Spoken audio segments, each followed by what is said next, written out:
Bueno, estamos con María Verdeal, vicepresidenta del Movimiento al Socialismo. Gracias, María, por compartir con nosotros en la mañana de hoy. Bueno, no les toca fácil a ustedes después de lo que ocurrió el día lunes con la firma de este acuerdo de algunos factores de la oposición con el gobierno. Bueno, la cascada de cuestionamientos y la cascada de cosas que se han dicho por redes sociales, que es parte de la controversia, pues crece día a día. Ahora, ubicándonos en el contexto, ¿cómo creen ustedes que pueden abordar y cómo en última instancia pueden aplicar lo que en esos puntos se establecieron en la firma de ese acuerdo con el gobierno? Eso no es nada fácil, ¿sabes? No, por supuesto. Lo primero que tenemos que señalar es la coherencia política que hemos mantenido. Nosotros tenemos aproximadamente 10 años hablando de diálogo en Venezuela. Igual, paralelo a eso, se ha tratado durante más de 10 años de otros tipos de salidas, otro tipo de soluciones a los conflictos que tiene Venezuela. Podemos hablar del abandono del cargo, de la salida, del cese de la usurpación. Todo esto ha creado expectativas en los ciudadanos. En ese 80% de venezolanos que rechaza y además que padece lo que es la grave crisis social y económica que se atraviesa y que precisamente por eso pareciera que no está en la agenda política. La grave crisis social que atraviesan los venezolanos, que viven los venezolanos, ya no hablamos de los venezolanos de a pie, todos los venezolanos, en mayor o en menor escala, todos padecemos la grave crisis y eso tiene que entrar en la agenda. Esto que se hizo ayer, este paso que se dio ayer, no es fácil, es muy difícil y además con un costo que no debería medirse a priorísticamente, no debería medirse solamente desde el día de ayer, que apenas fue una iniciativa, sino en base a los resultados que se obtengan. Ahora, ¿cómo lograr resultados? Bueno, primero, lo conversábamos previamente, el tema de la representatividad. Para la gente, los factores que firmaron de la oposición política, ese pacto no significan mucho desde el punto de vista de la simpatía popular y mucho menos desde el punto de vista de lo que tiene representación parlamentaria. Es decir, ustedes son una minoría dentro de ese contexto. La mayoría es otra. ¿Cómo manejar esa situación y cómo esta minoría opositora? Fíjate tú todas las cosas que les pueden plantear ustedes, junto con un gobierno que está cómodo, está contento con lo que ocurrió. ¿Cómo pueden manejar ustedes la implementación de una serie de puntos que allí se recogen? Bueno, mira, en cuanto como 10, creo. En cuanto a mayorías o minorías, la representatividad de los ciudadanos no es por militancia política. El país está polarizado, cierto. El país tiene expectativas, esperanzas de un cambio además que requiere, que se necesita. La comodidad del gobierno tampoco es tanta como se expresa. El gobierno no perdió la gobernabilidad. No, es el gobierno.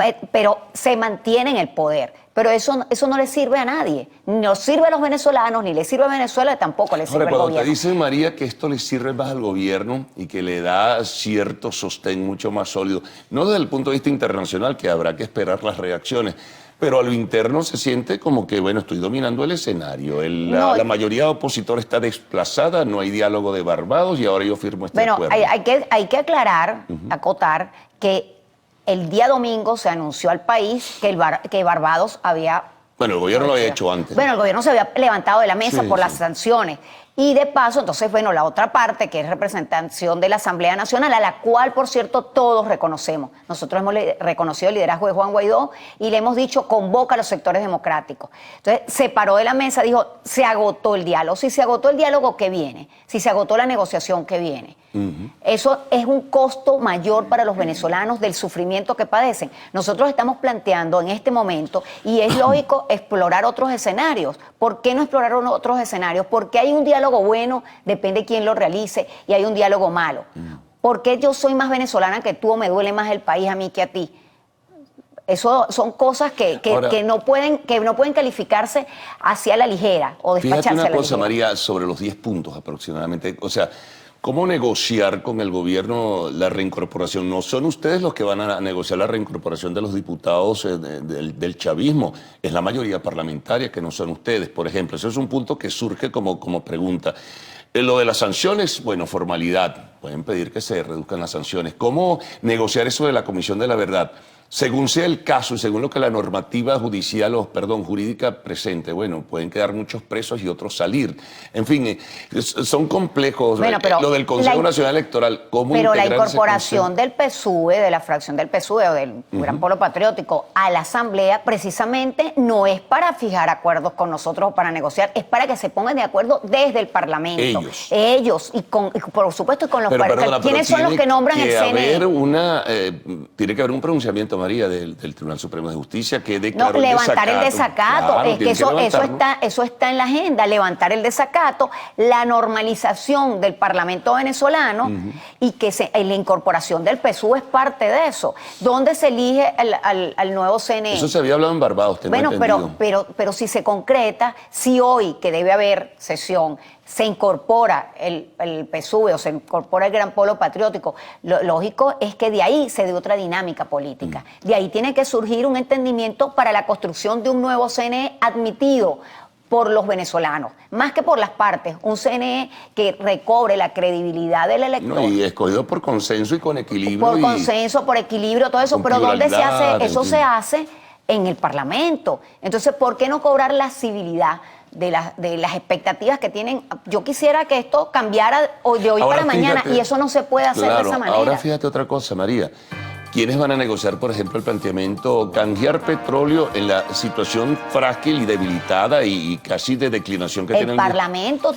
Claro, entonces ¿quiénes van a negociar eso? El canje de petróleo por alimentos y medicinas. ¿Quién lo negocia? El Parlamento. Bueno, pero el Parlamento tiene ahorita la pelota de su lado. Con este tema de las sanciones y todo eso. Pero hay que entenderse. Y hay que entenderse no para darle oxígeno a Maduro, hay que entenderse para salvar a Venezuela. Por eso insisto en el deterioro que sufre cada vez la calidad de vida de los ciudadanos, y por eso hablo también de la incorporación, no solamente de sectores políticos, de sectores sociales, de los gremios. Ayer comenzamos un año escolar con protestas, por ejemplo. Entonces, parcialmente, bueno, lo poco que se puede comenzar. Todos los gremios, el de la salud, los sectores sociales son fundamentales en un acuerdo y una negociación política. Bueno, vamos a hacer una pausa, María. Vamos a regresar enseguida para continuar la conversación con María Verdial, vicepresidenta del MAS, del Movimiento al Socialismo.